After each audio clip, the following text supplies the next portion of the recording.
The stars above Earth suddenly changed. Where once there was empty black space, 300 massive ships appeared. Each ship was as big as a city. They came from nowhere, like ghosts becoming real. Admiral Hyunwoo stood on the bridge of Earth's defense station. He watched the enemy ships through the big window. His hands stayed calm, but his heart beat fast. He had trained for this day his whole life. Now it was here. "Sir, we count 300 alien vessels," said his assistant. "They are moving toward Earth." Hyunwoo nodded. He had 40 ships to defend Earth, 40 ships against 300. The math was not good. But he would not give up. Earth was his home. All of humanity lived here. "Send word to all our ships," he said. "Tell them to get ready for battle."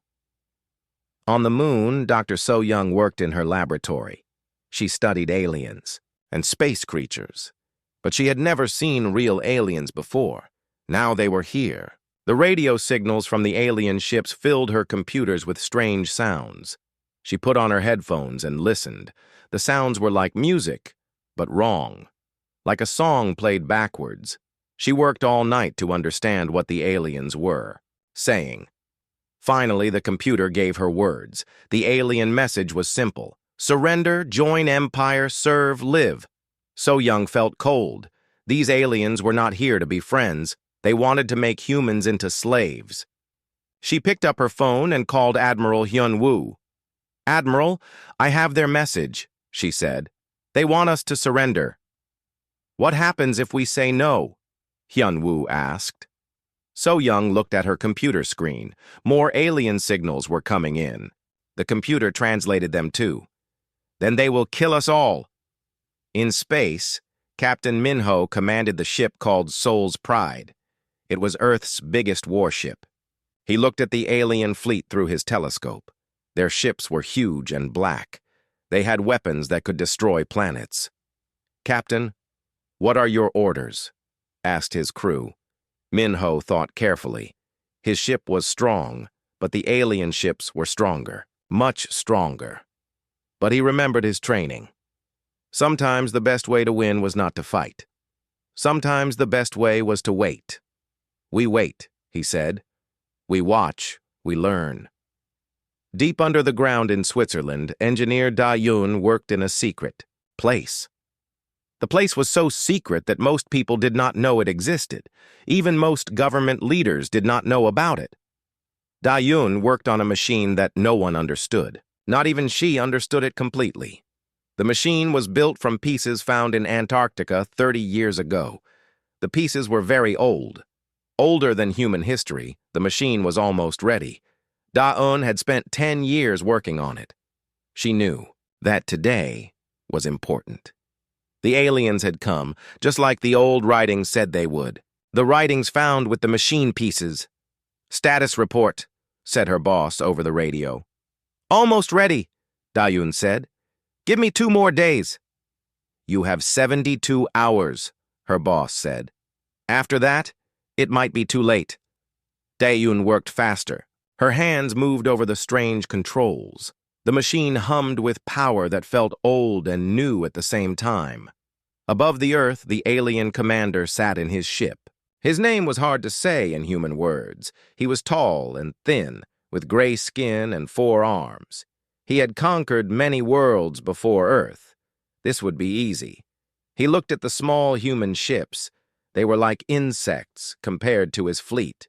He almost felt sorry for the humans. Almost. "Send the message again," he told his crew. "Make sure they understand." The message went out to Earth. "You have 3 days to surrender. If you do not surrender, we will destroy your cities. Then we will take your planet anyway." Admiral Hyunwoo received the message. He called a meeting with all Earth's leaders. They met in a room deep underground.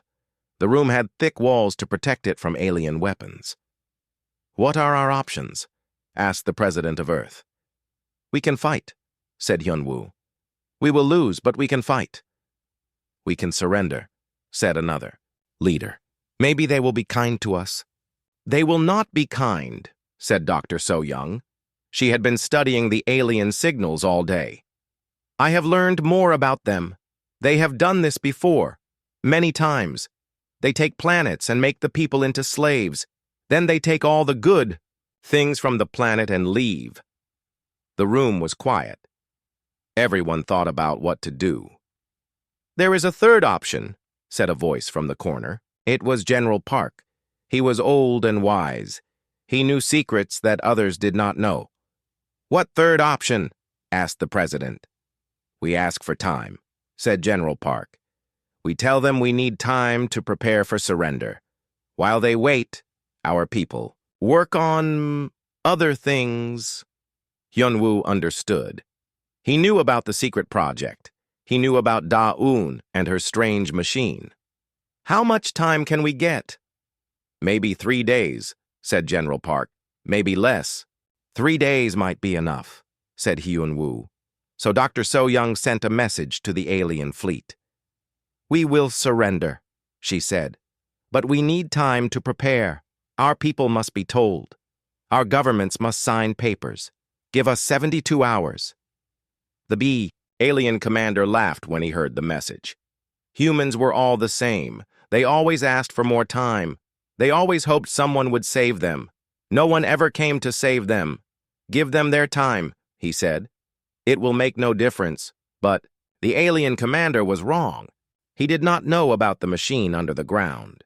He did not know about the pieces found in Antarctica.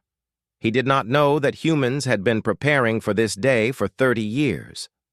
Captain Min-ho moved his ships into position.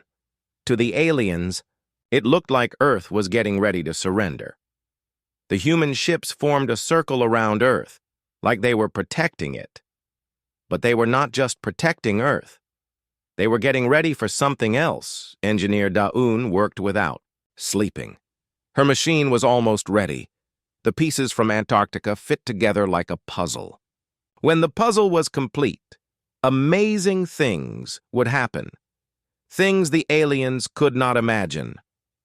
60 hours left, she said to herself. I can do this.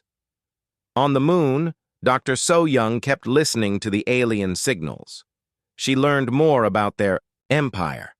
They had conquered over 1,000 worlds. They had billions of slaves. They thought they were the strongest beings in the galaxy. But So-young found something strange in their signals. The aliens were afraid of something. They talked about old enemies, enemies who had fought them long ago and won. But those enemies were gone now. At least, the aliens thought they were gone. Admiral Hyun-woo stood on his bridge and looked at the alien fleet. 300 ships waited in space above Earth. In 72 hours, those ships would attack. Unless the machine worked. Unless 30 years of preparation was enough. Are you afraid? Asked his assistant. Hyun-woo smiled. No, he said. I am excited.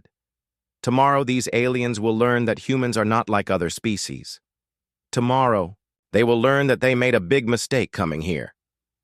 The countdown began. 72 hours until surrender. 72 hours until the aliens attacked. 72 hours until humanity showed the galaxy who they really were.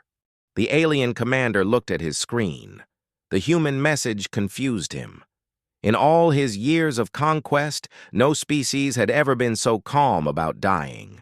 Most species cried and begged. Some fought right away. But humans just asked for time to fill. Out papers, Commander Velthak, said one of his officers. The humans seem different. Velthak had 4 arms and gray skin. His people had conquered the galaxy for thousands of years. He had personally destroyed 50 worlds. This should be easy.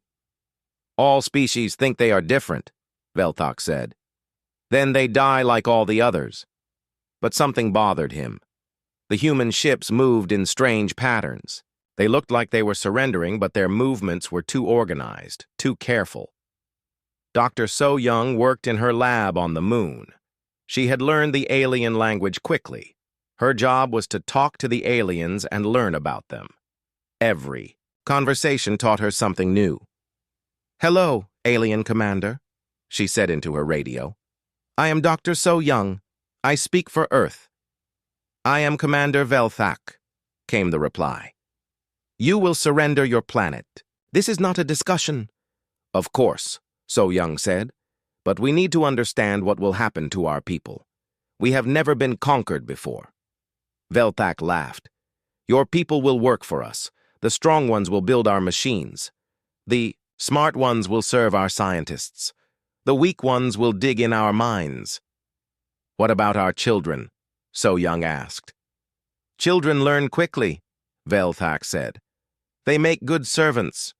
So Young felt sick, but she kept her voice calm. And our planet? What will happen to Earth?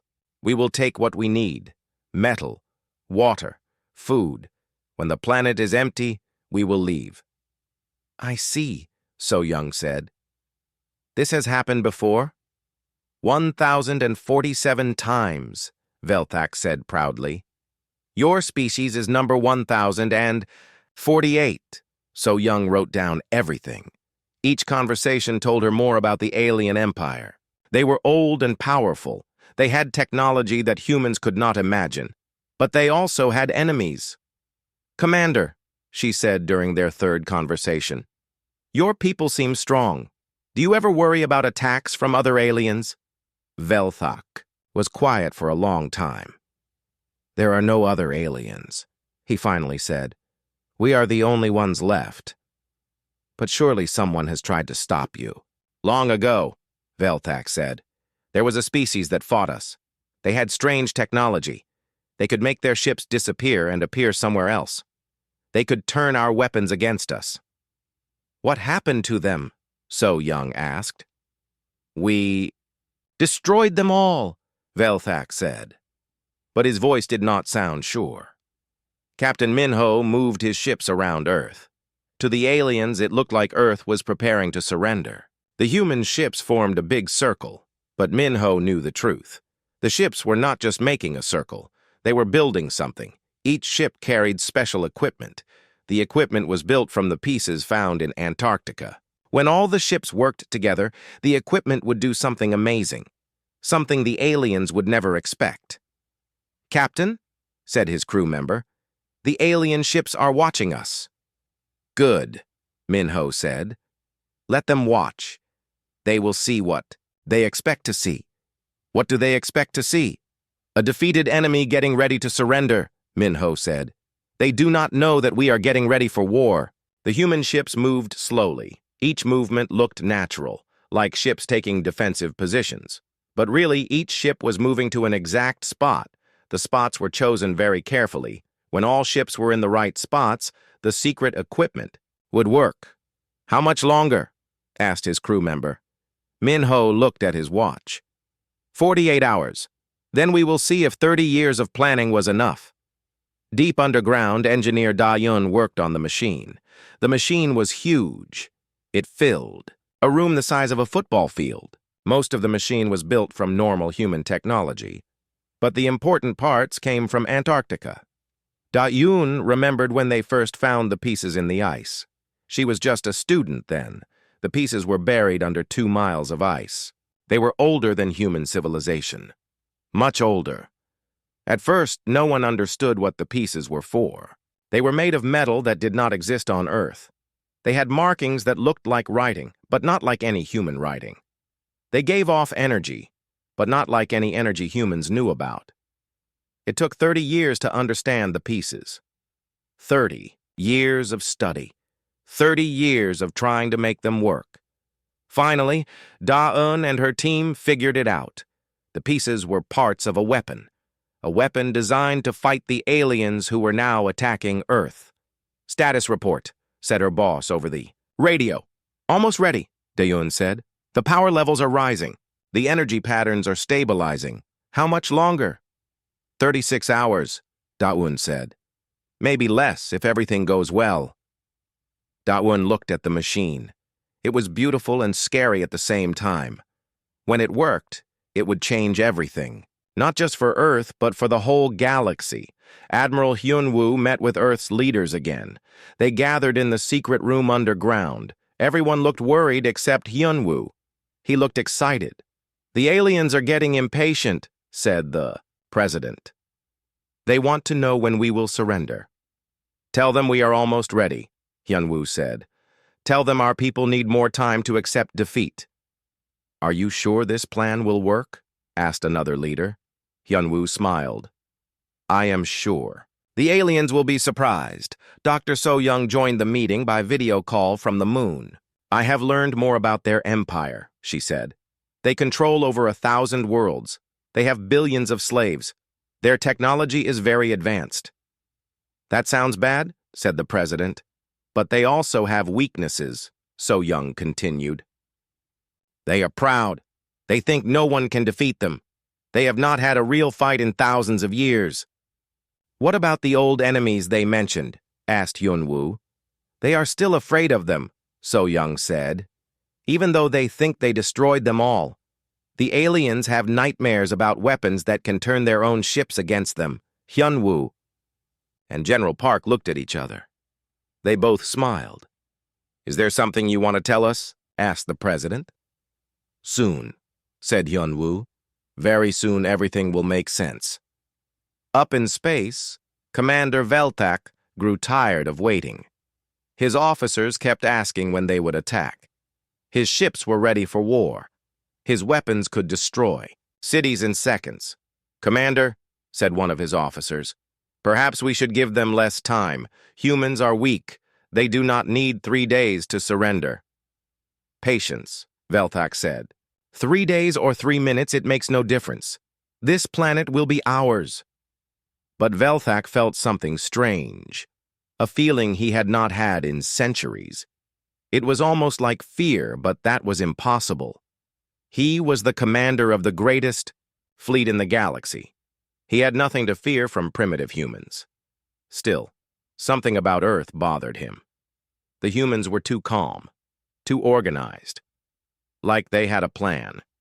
Impossible, Veltak said to himself. What plan could primitives have? Against us?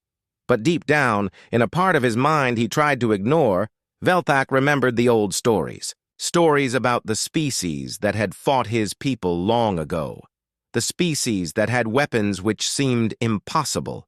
The species that had almost won. Those enemies were gone now, destroyed completely.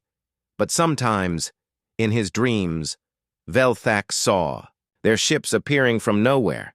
He saw their impossible weapons turning his own fleet against him. Just dreams, he told himself. Those enemies are dead. These humans are nothing like them. But as Veltak looked down at Earth, he could not shake the feeling that something was wrong. Something was coming. Something he would not like. The countdown continued. 36 hours until surrender. 36 hours until the galaxy learned the truth about humanity. 72 hours had passed. Commander Veltak looked at his clock and smiled. The humans had run out of time. Now they would see what happened to species who wasted his patience. Target the largest human city, Veltak ordered his crew. We will show them what their surrender should have looked like. His weapons officer checked the computer. The largest city is called Seoul, Commander. 7 million humans live there. Perfect, Veltak said. Destroy it completely. Leave nothing but dust.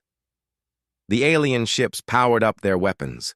Each ship carried enough firepower to crack a moon in half. Together, they could turn Earth into a ball of fire. This would be quick. Dr. So-young watched from her lab on the moon. She saw the alien weapons charging with energy. Bright blue light gathered around their ship guns. She knew what was coming. Admiral Hyunwoo, she said into her radio. They are about to fire on Seoul. I know, Hyunwoo replied. His voice was calm. Are you ready, Da-un? Deep underground, Engineer Da-un sat in front of her machine. The ancient pieces from Antarctica glowed with strange light. The machine hummed with power that felt alive. Ready, Da-un said. Beginning. Activation sequence now. Her hands moved over controls that looked like no human technology. The symbols on the controls were the same symbols found carved in the Antarctic ice. Symbols that were older than human history. In space, the alien weapons. Fired! 300 ships shot beams of pure energy at Earth. The beams were hot enough to melt steel in seconds. They could burn through anything humans had ever made. The beams raced towards Seoul. 7 million people lived in that city. In 30 seconds, they would all be dead. But something impossible happened. As the energy beams hit Earth's atmosphere, they began to bend. Not break apart, not explode. They bent like light through a glass lens. The beams twisted and curved until they pointed away from Earth completely. Commander Velthak stared at his screen. What happened? Why did our weapons miss? They did not miss, Commander, said his weapons officer. They hit exactly where we aimed. But something made them change direction. That is impossible, Velthak said. Nothing can bend energy beams like that. He ordered his ships to fire again. This time, he used twice as much power. The energy beams were so bright, they lit up the darkness of space like small suns. Again, the beams bent away from Earth. They curved and twisted until they shot harmlessly into empty space. Sir, said his science officer, I am reading massive energy signatures from the planet. Something is creating a field around Earth. A field that redirects our weapons. Velthak felt cold. He remembered the old stories again. Stories about enemies who could turn weapons against his people. But those enemies were gone, dead for thousands of years. On Earth, Admiral Hyun-woo smiled. He opened a communication channel to the alien fleet. Commander Velthak, he said, thank you for the demonstration. Your weapons are very impressive. Now let us show you ours. Captain Min Ho received the signal from Hyun-woo. It was time. He looked at his crew and nodded. All ships, activate the projection matrix, Min Ho ordered. Around Earth, 40 human ships suddenly changed. What looked like normal warships revealed their true purpose. They were not warships at all. They were massive machines built around the technology found in Antarctica.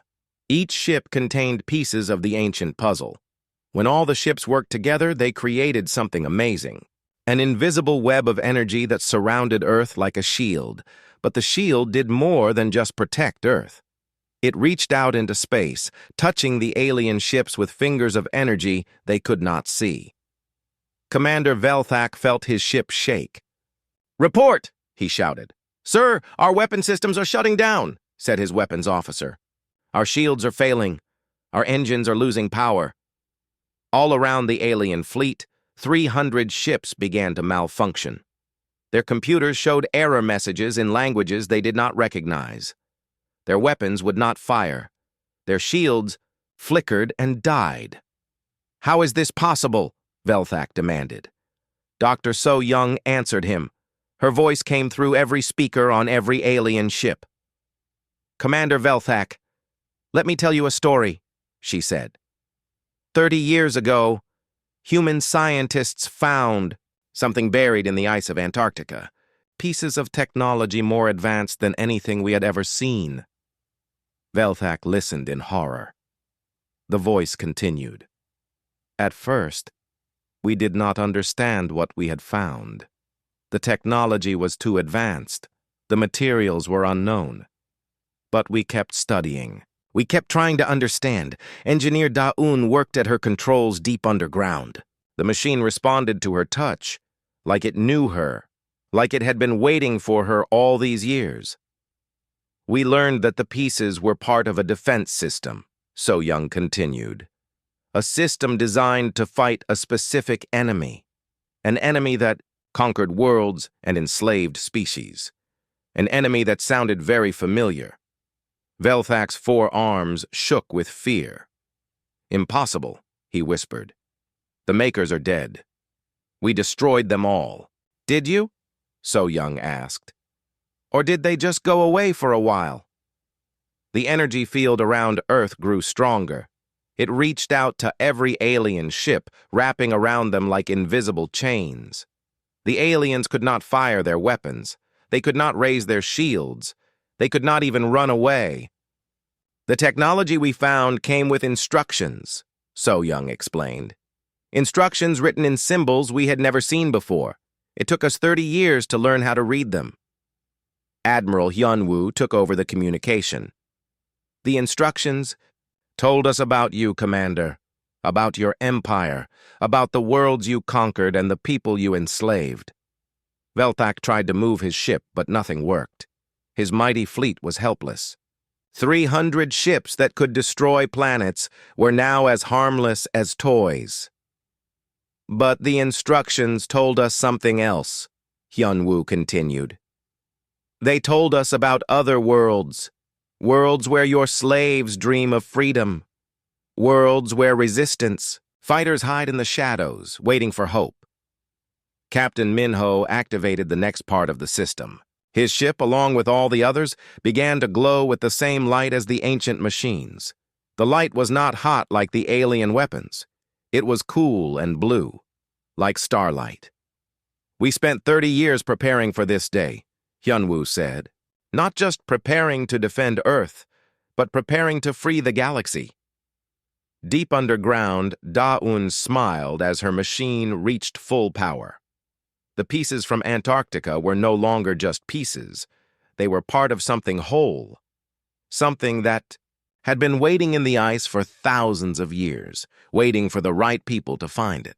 You made one mistake, Commander Velthak, So Young said. You assumed that the makers were gone forever. But they are not gone. They just evolved. The truth hit Velthak like a physical blow. The makers, the ancient enemy his people had fought, long ago, the enemy with impossible technology and weapons that could not be defeated. The makers were human, So Young said simply. Ancient humans who reached the stars long before our current civilization began. They fought your empire once before. They lost, but they prepared for your return. Around Earth, the energy field pulsed with power. But now it was not just protecting one planet. Signals raced out across the galaxy, faster than light, reaching every world controlled by the alien empire. On 1,000 enslaved planets, hidden machines began to wake up. Machines that had slept in the ground for thousands of years. Machines left by the ancient humans who had prepared for this day. The rebellion begins now, Admiral Hyunwoo announced. Every world, every enslaved species, all at the same time. Commander Velthak watched his empire begin to crumble. On his screen, reports came in from across the galaxy. Slave worlds were breaking free. His military bases were under attack. His ships were being destroyed by weapons that appeared from nowhere. This is impossible, he said again. No, said Dr. So Young. This is justice. The ancient technology reached out across space, touching every corner of the galaxy.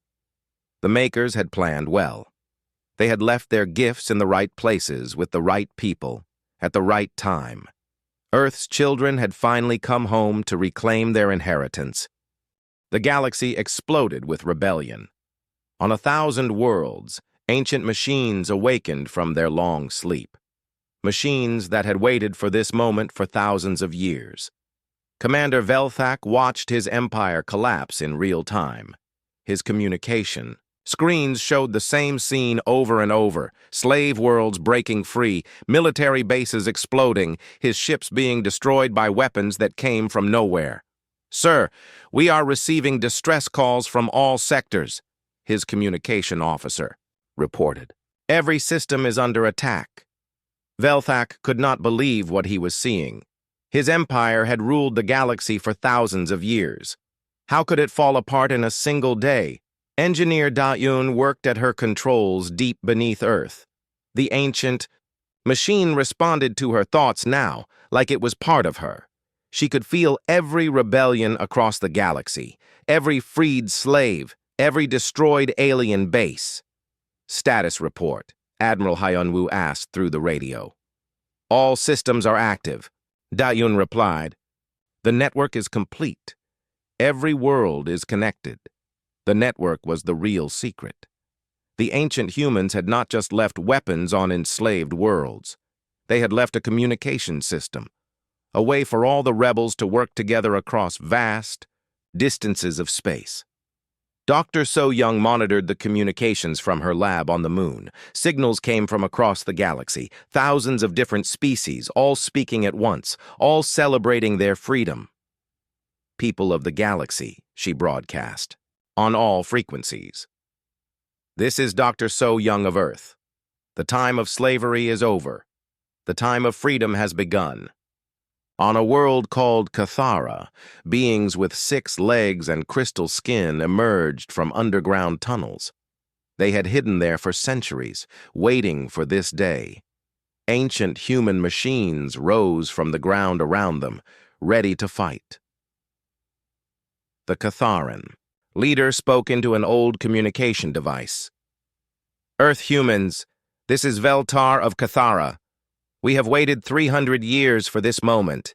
Our weapons are ready." Similar messages came from everywhere. The galaxy was full of hidden rebels. All of them had ancient human technology. All of them had been waiting for Earth to give the signal. Captain Minho led the first human fleet as it prepared to jump across space. His ship had changed completely. It no longer looked like a normal warship. Now it glowed with the blue light of ancient technology. "Captain, we are ready for phase jump," his navigator reported. "Set course for the Velkari home system," Minho ordered. "It is time to end this empire." The ancient technology made space travel instant. One moment, Minho's ship was near Earth. The next moment, it appeared near the alien homeworld, thousands of light years away. Velkari military bases surrounded their home planet. Hundreds of ships guarded the system. But the ancient human technology turned their own weapons against them. Ship after ship exploded as their own guns fired backwards. "This is Captain Minho of Earth," he broadcast to the alien homeworld. "Your empire is finished. Your slaves are free. Surrender now, and we will show mercy." Commander Velthak received a communication from his home world. The voice was terrified. "Commander, Earth ships have appeared in our system. Our defenses are not working. Our ships are destroying themselves. How is this possible?" Velthak had no answer. Nothing like this had ever happened before. His people had ruled the galaxy for so long that they forgot how to lose. "Sir," his science officer said quietly, "I have been studying the human technology. I think I understand what happened." "Explain," Velthak ordered. "The humans are not using their own technology," the officer said. "They are using Maker technology, the ancient enemies we thought we destroyed."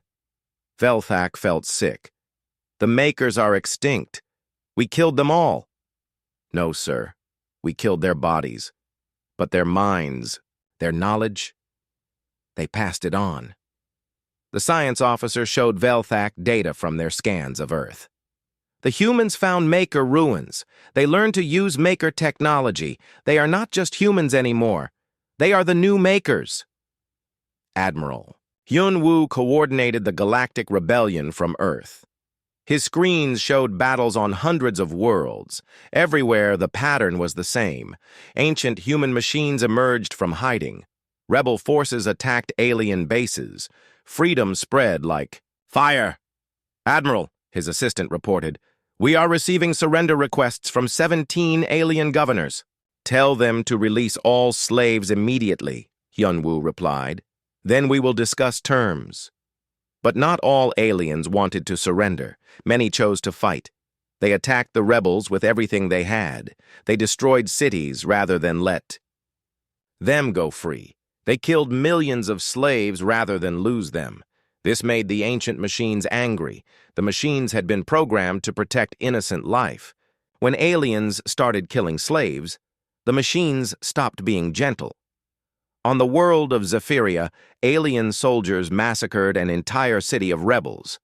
The ancient human machine there responded by turning every alien weapon in the system against its owner. In minutes, the alien military was completely destroyed. Dr. So-Young watched the battle reports with mixed feelings. Freedom was not coming without a price.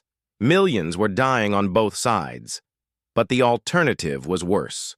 The alien empire had enslaved billions. If it continued, it would enslave billions more. This has to end, she said to herself. Engineer. Dae-Yoon heard her through the communication link. It will end, she replied, but not the way the aliens expect. Dae-Yoon was accessing deeper levels of the ancient technology. The machines were more than just weapons. They were teachers. They contained the knowledge of the first human civilization, the civilization that had reached the stars long before Earth's current history began. Admiral, Da-Un said, I am reading something in the ancient database, something about the original, war between humans and aliens. What does it say? Hyun-woo asked. The ancient humans did not lose the war, Da-Un said slowly. They chose to leave. This was new information. Everyone had assumed the ancient humans were destroyed, but the truth was different. They could have won, Da-Un continued, but winning would have meant destroying the entire galaxy. They chose exile instead. They went somewhere else and waited. Waited for what? So Young asked. For their children to grow up, Dae-Yoon said. For Earth humans to evolve. For us to become wise enough to use their gifts properly. The revelation changed everything. The ancient humans had not left Earth by accident. They had planned it. They knew that someday aliens would attack Earth. They knew their descendants would need help. Captain Min-ho was fighting in the alien home system when he received this news. His ship was surrounded by enemy vessels, but their weapons could not hurt him. The ancient technology protected him completely. So we are not just using their technology, he said. We are fulfilling their plan. Exactly, Da-Un replied.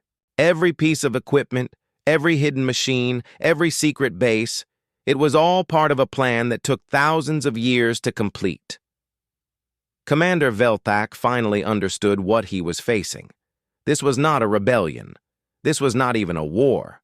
This was an inheritance. Earth humans were claiming what their ancestors had left for them.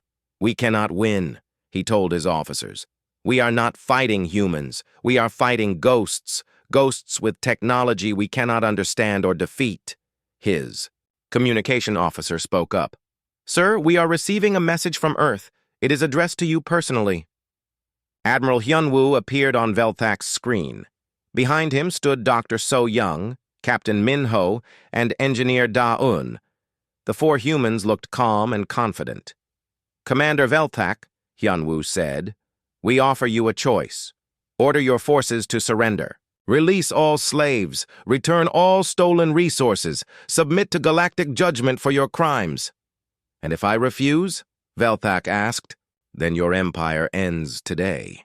Hyun-woo replied simply. We have the power to destroy every alien ship in the galaxy, but we prefer peace to war. Velthak looked around his bridge. His officers stared at him, waiting for orders. But what orders could he give? His weapons would not fire. His ships could not move. His empire was already gone. What guarantee do I have that you will not kill us all? Velthak asked. Dr. So-young answered. The same guarantee you gave to the species you conquered. None. But unlike you, we believe in justice, not revenge. The choice was clear. Surrender or be destroyed.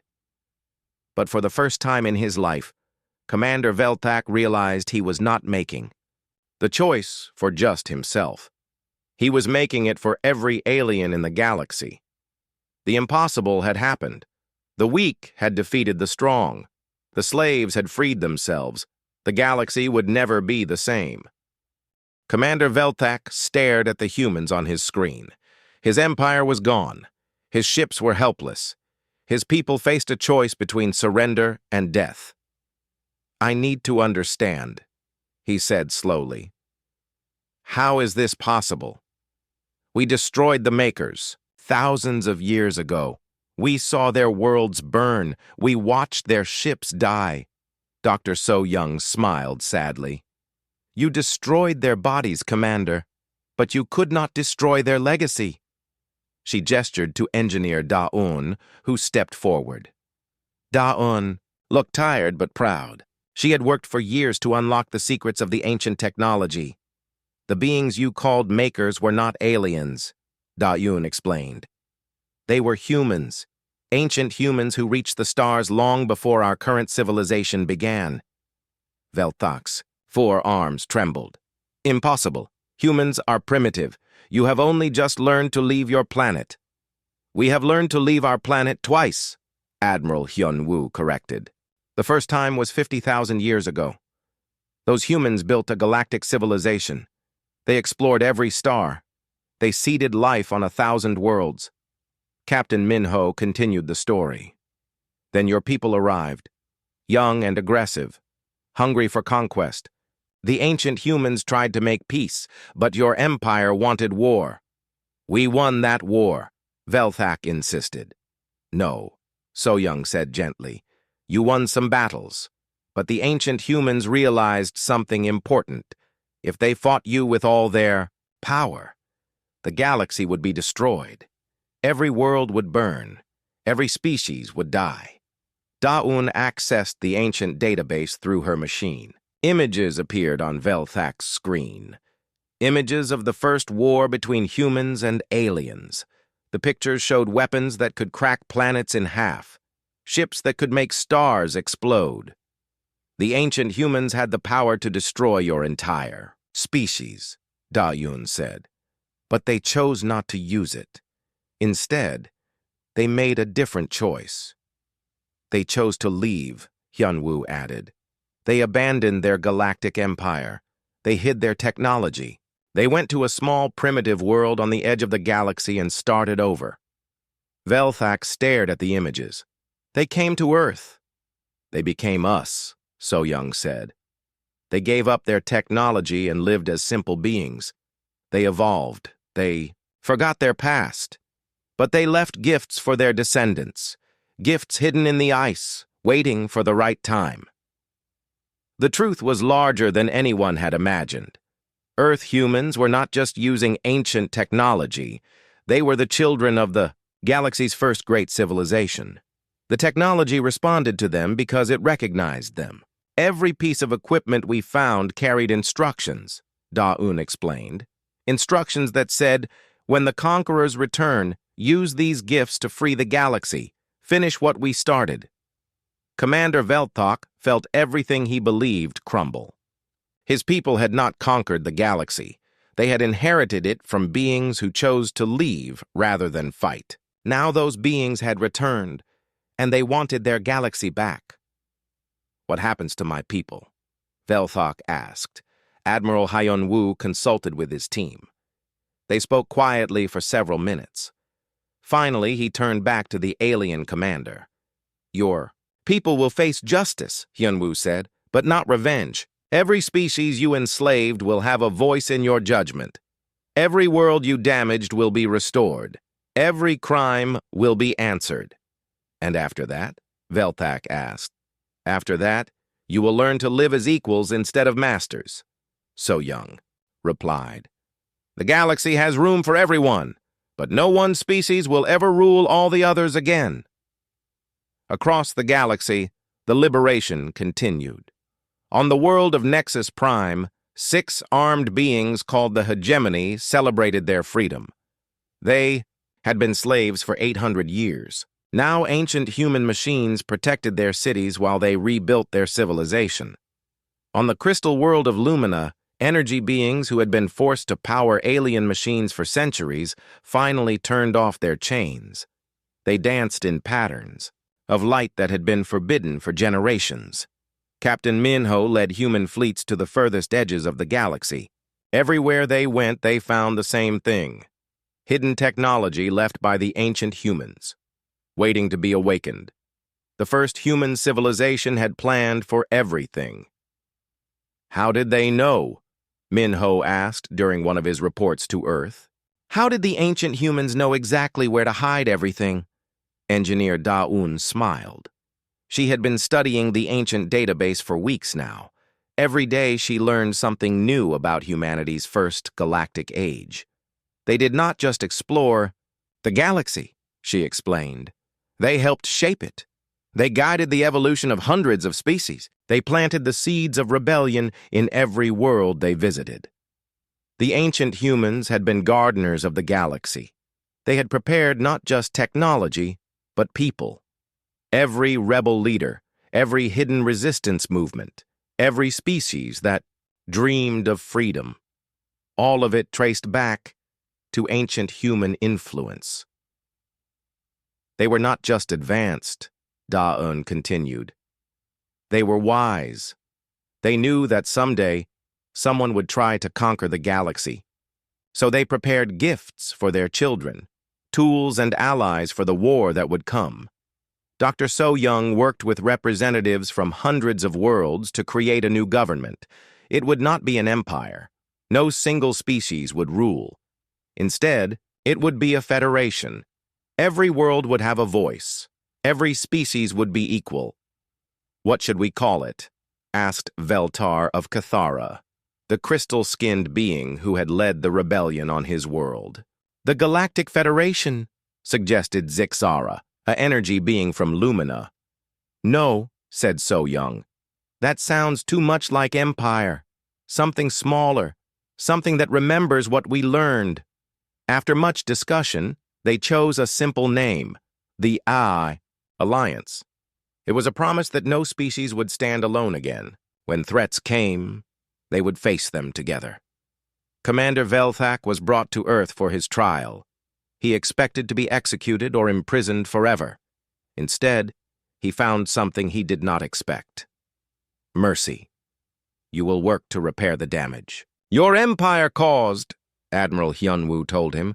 You will help restore the worlds you destroyed. You will serve the people you once enslaved. For how long? Velthak asked. Until the galaxy is healed, Hyunwoo replied. It may take 1,000 years. It may take 10,000. But you will have the chance to make things right. Many of Velthak's officers chose to fight rather than surrender. They died fighting as they had lived. But many others chose to follow their commander's example. They laid down their weapons and began the long work of redemption. Engineer Da-Yun made the most amazing discovery of all. Deep in the ancient database, she found a message left by the humans who had abandoned the galaxy 50,000 years ago. To our children, the message began. If you are reading this, then the conquerors have returned, and you have found the strength to stop them. We are proud of you, the message continued. We could have stayed and fought. We could have ruled the galaxy as emperors, but we learned that true strength comes not from conquering others, but from protecting them. We hope you have learned this too. Dr. So-Young read the message to the first meeting of the Alliance Council. Representatives from 1,000 worlds listened in silence. The galaxy is not yours to rule, the ancient message concluded. It is yours to guard, protect the weak, guide the lost, welcome the lonely. And when new threats arise, stand together as one family spread across the stars. As the years passed, the alliance grew strong. New species joined willingly. Old enemies became friends. The technology left by the ancient humans helped every world prosper. Captain Min Ho became the first human to explore beyond the galaxy's edge. He found signs that the ancient humans had not just influenced one galaxy, but many. The gifts they left were scattered across the universe, waiting for the right people to find them. Admiral Hyunwoo led the Alliance fleet, but he was no longer just a military commander. He was a protector. When pirates threatened trade routes, he stopped them. When natural disasters struck member worlds, he brought aid. When new species asked to join the Alliance, he welcomed them. Commander Velthak spent his remaining years working in the rehabilitation colonies. He helped former slaves rebuild their lives. He taught alien children about the mistakes his people had made so they would not repeat them. When he died, many of those he had once enslaved mourned for him. Dr. So-Young became the Alliance's first Secretary General. She traveled from world to world, learning about different species and cultures. She wrote the Alliance Charter, a document that promised freedom and equality for all beings. Engineer Da-Un continued to study the ancient technology. She learned to build new machines based on the old designs. But more importantly, she learned to teach others. Soon, every Alliance world had engineers who understood the gifts left by the ancient humans. The galaxy changed. Slowly at first, then faster. Wars became rare. Slavery disappeared. Trade flourished. Art and science bloomed on every world. The Alliance built schools and hospitals and parks where there had once been only mines and factories. And on Earth, in the museums and libraries, children learned about the day their ancestors reclaimed the galaxy. They learned about the ancient humans who had given up everything to give their children a chance at something better. The story ended, but it was also a beginning. The galaxy was free, but it was also fragile. New threats would come. New challenges would arise. But the Alliance would face them together, guided by the wisdom of the ancients and the courage of the living.